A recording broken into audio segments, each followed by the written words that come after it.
Good afternoon. To formally continue the discussion about scientific revolution, here are Tycho Brahe and Johannes Kepler to be tackled by our group, Group 5. But before we proceed, let me present to you our objectives. So at the end of the discussion, you are expected to outline the important events of Tycho Brahe and Johannes Kepler, and identify their contribution in the field of astronomy.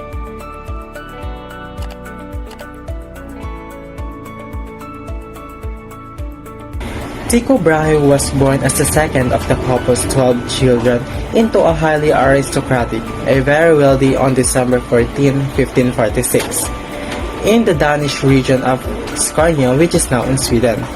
Some of us pronounce his name as Tycho, and that's literally okay.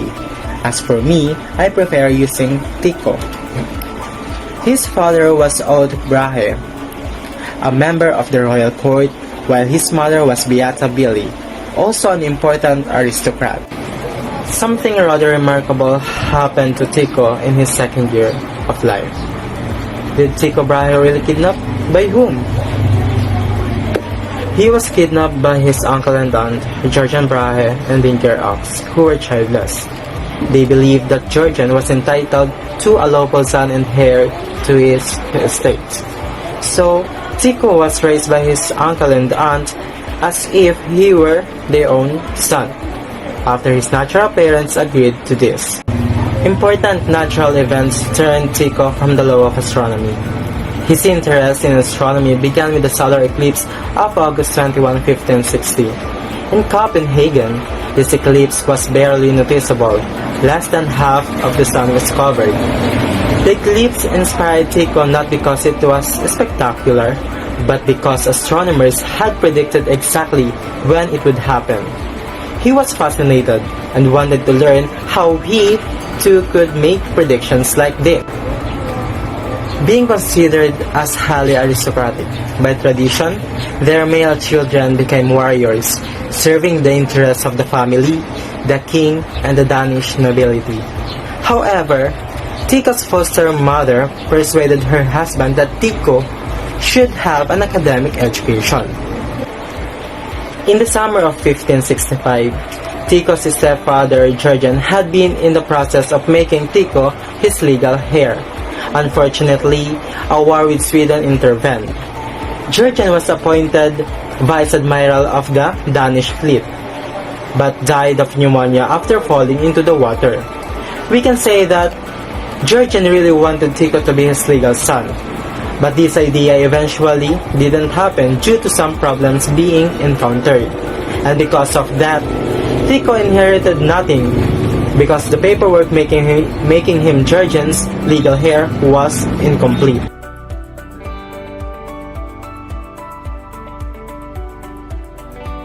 Do you know that Tycho Brahe had a fake nose?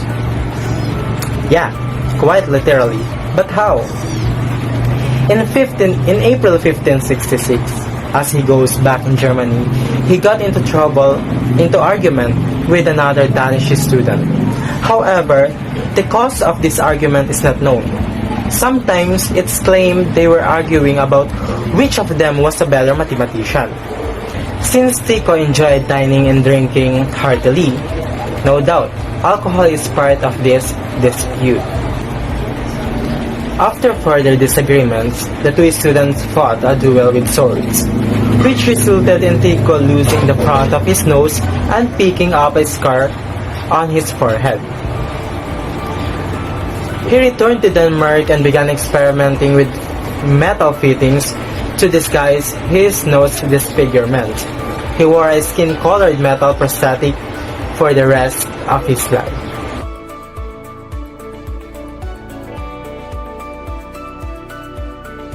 Galileo Galilei studied the heavens with a telescope for the first time in 1609.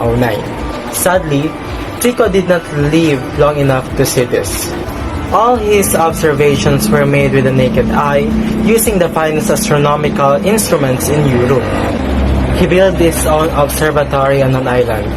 The King of Denmark gave him the island and some additional money just for that purpose. Tycho named his island observatory Uraniborg, Urania, after the muse of astronomy. It was the first custom-built observatory and the last to be built without the telescope as its primary instrument.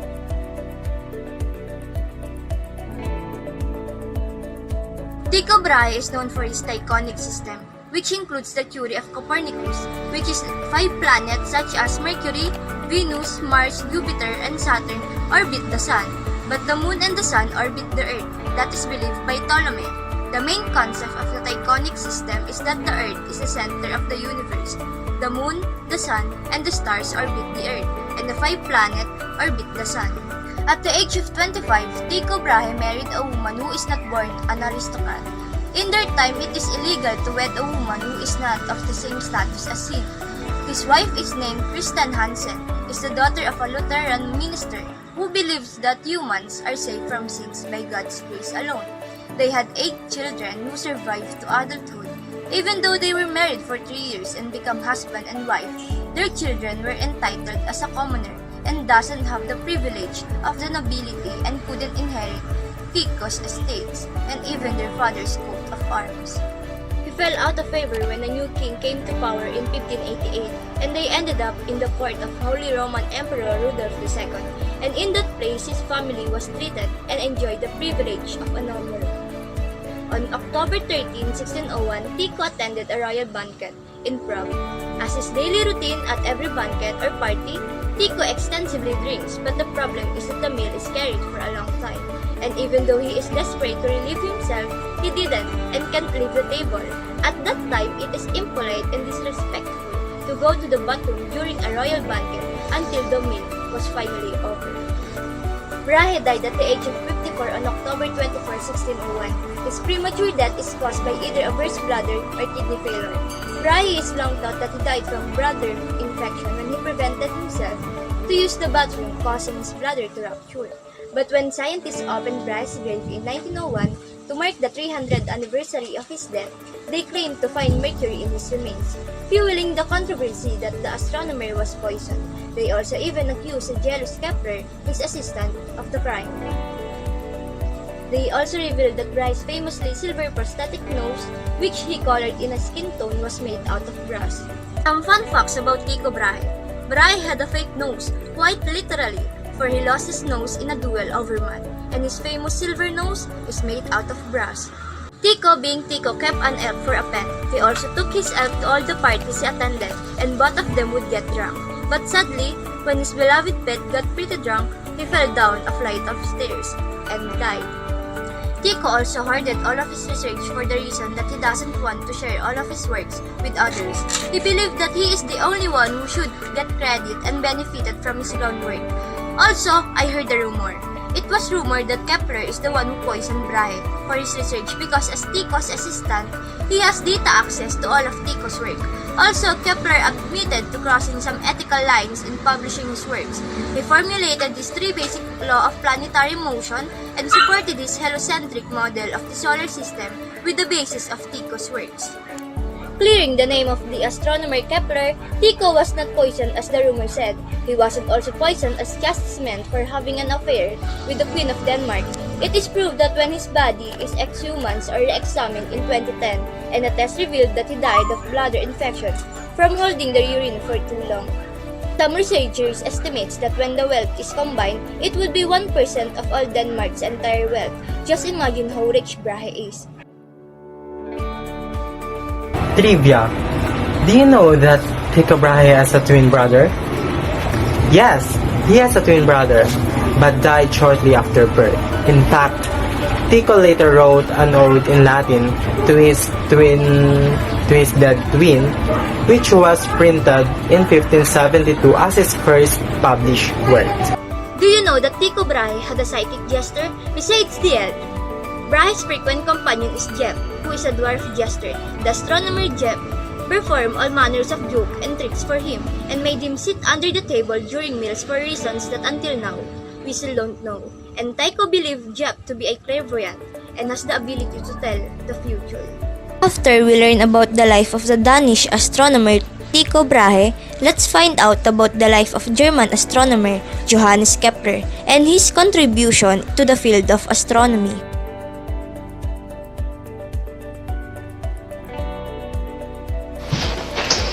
Johannes Kepler was born in Wilderstadt, Württemberg in the Holy Roman Empire to German parents. He was a sickly youngster with destitute parents. His obvious intelligence, on the other hand, earned him scholarship at Tübingen University to study for the Lutheran ministry. He was acquainted to Copernicus' theories, which captivated him. He wrote the Mysterium Cosmographicum, the first open defense of the Copernican theory, while teaching mathematics in Graz in 1596. He studied the planetary organizing theories of Polish astronomer Nicolaus Copernicus as a student university. Copernicus taught the sun, not the earth, was at the center of the world, contrary to widespread opinion at the time that the sun rotated around the earth. The sun was supposed to be the center of the solar system. Kepler came to Prague to work under Danish astronomer Tycho Brahe, the imperial mathematician to Holy Roman Emperor Rudolf II. Kepler's main goal was to investigate Mars' orbit. In the early 1600s, Johannes Kepler proposed 3 laws of planetary motion. Kepler was able to distill his mentor Tycho Brahe's painstakingly gathered evidence into 3 statements that characterize the motion of planets in a sun-centered solar system. Kepler's attempt to explain the underlying causes of such motions are no longer accepted. Nonetheless, the laws themselves are still accepted. Kepler's 3 laws of planetary motion. Number 1. The law of ellipses, Kepler's first law, referred to as the law of ellipses, explains that planets are orbiting the sun in a path described as an ellipse. An ellipse can be simply made with a pencil, 2 tacks, rope, a sheet of paper, and a piece of cardboard. Using the 2 tacks, secure the sheet of paper to the cardboard. Then, make a loop with the string and wrap it around the 2 tacks. Pull the rope and pencil together until the pencil and 2 tacks form a triangle. An ellipse will be formed as a result. An ellipse is a specific curve in which the sum of the distances between the 2 points on the curve is a constant. The foci of the ellipse are the other 2 points. The closer these spots are together, the ellipse mimics the shape of a circle more closely in reality. A circle is a special case of an ellipse with 2 foci at the same place location. Kepler's first law is rather simple. All planets orbit the sun in a path that resembles an ellipse, with the sun being located at one of the foci of that ellipse. Kepler's second law, sometimes known as the law of equal areas, specifies the speed at which any given planet will orbit the sun. The speed at which every planet moves through space changes.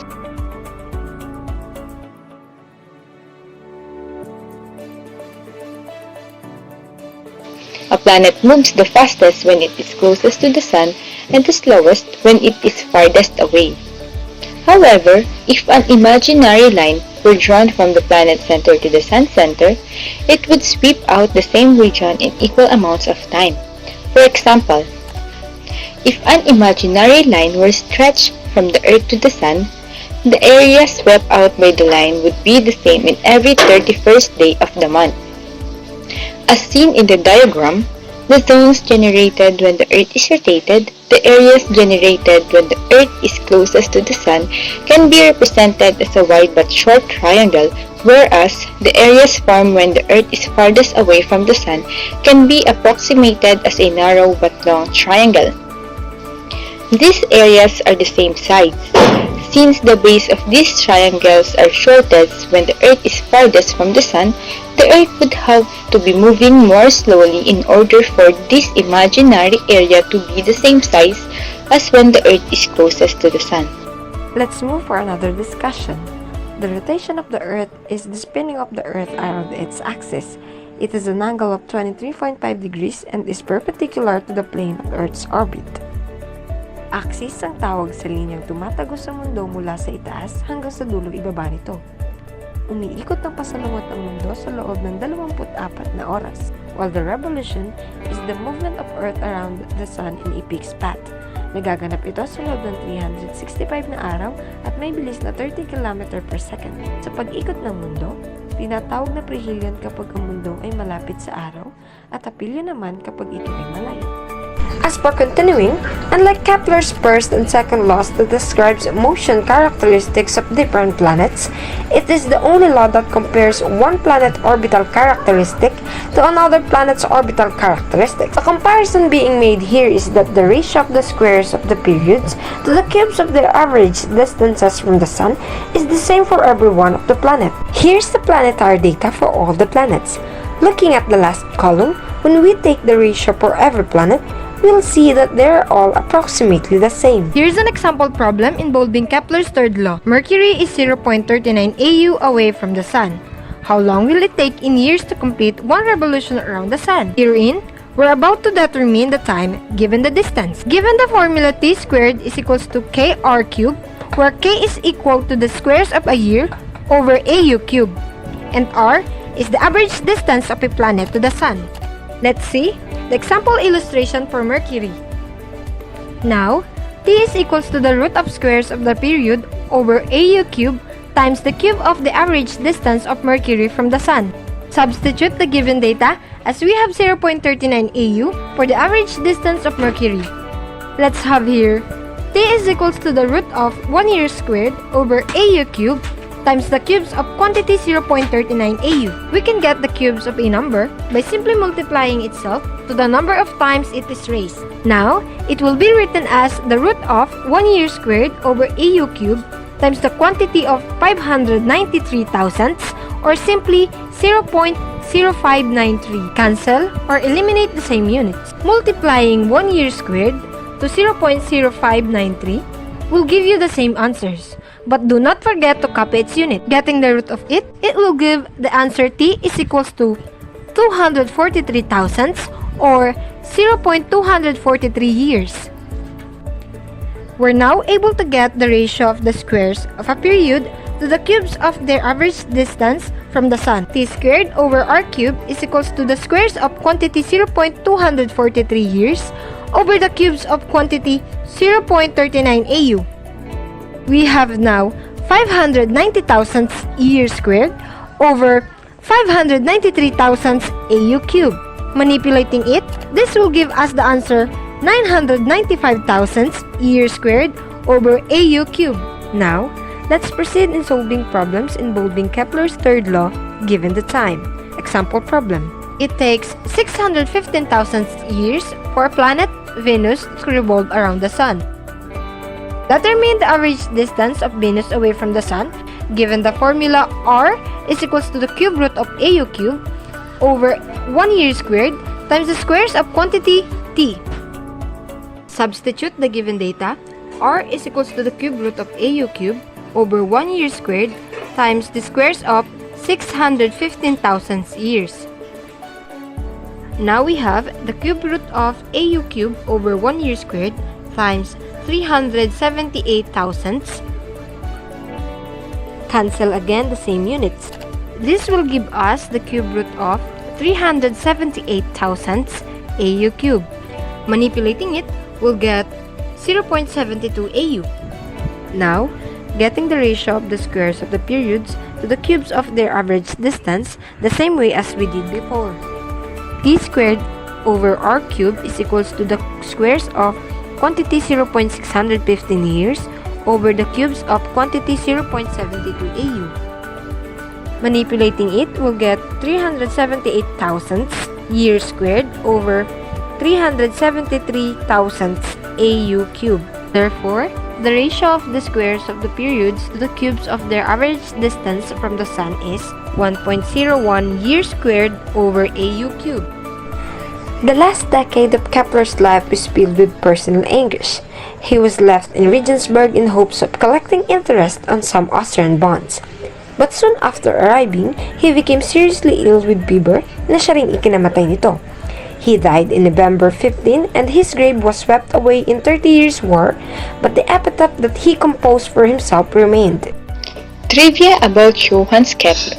Did you know that Johannes Kepler was born prematurely and was a feeble child with a weak vision? Did you know that Kepler was an astrologer but he hated the subject and did only to get paid?